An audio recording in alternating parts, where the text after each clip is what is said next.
Proniacs, do you see in the background the bridge? I think it's right over there. Great. Well, you see the sunrise coming up over the water and the river, the Columbia River. Today, I want to discuss something that I was thinking about in the hot tub while I was meditating quickly after my bike ride. So I had 2 days of rest. If you watched yesterday's Pronoia Mornings, it was very, very windy, so you could barely hear me. But I was talking about how you rest to rejuvenate, and you need to switch up the things that you do habitually in order to gain a better sense of enjoyment or benefit. You need to rejuvenate those muscles after you work out. You need to, if you're doing endurance running, endurance biking, and endurance swimming, you need to take some time off so that you can rejuvenate, so that your body can get used to recovering in order to give yourself a better benefit and more power and more endurance to move forward.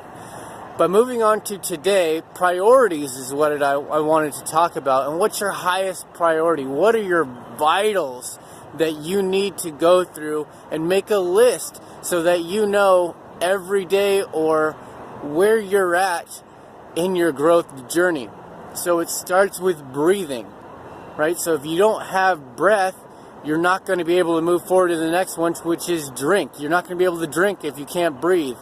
And the next two, I'm trying to debate on which one's more necessary. Is it family security, or is it your personal and spiritual belief? So those two I'm hung up on after drink, and then I'm going to think about moving forward, putting them on a note card, and then determining what the status is, or what my update is on my vitals, on my priorities. And it's going to go all the way through to where all my benefits and wealth and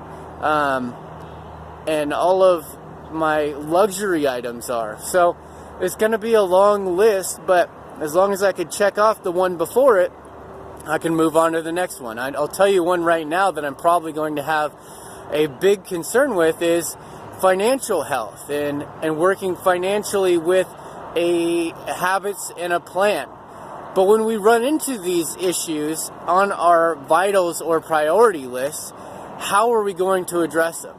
Well, making yourself aware of the issue is the first step, as we're talking about. In my instance, financially, I want to be spending my money and purchasing a rental property, so putting away towards a rental property and towards wealth and investments. So in order to do this, if I haven't done it already and don't know how to do it clearly, I'm going to have to recruit somebody that's done it, a professional or a coach, in order to help me get to that point. So when you struggle on an issue that you know that you haven't been past before, recruit people that can help, whether that's spiritually. You can get spiritual coaches.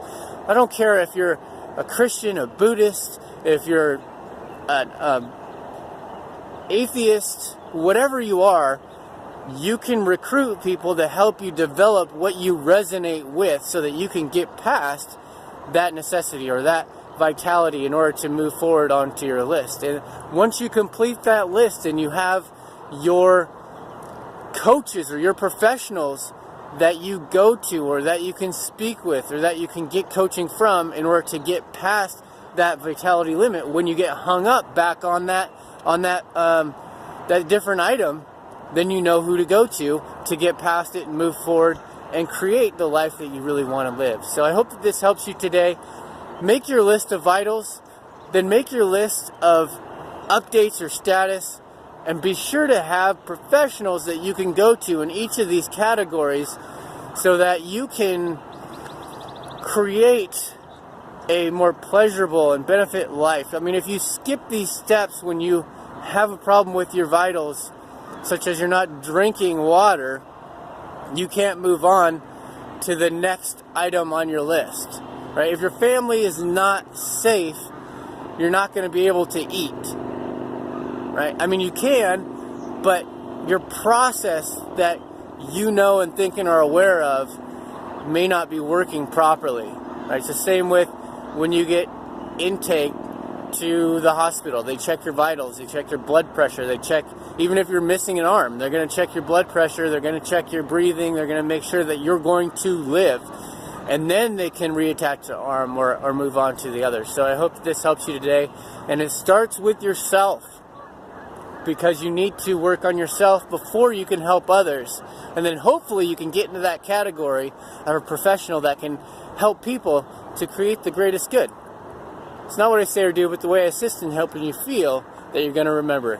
Enjoy this beautiful sunrise.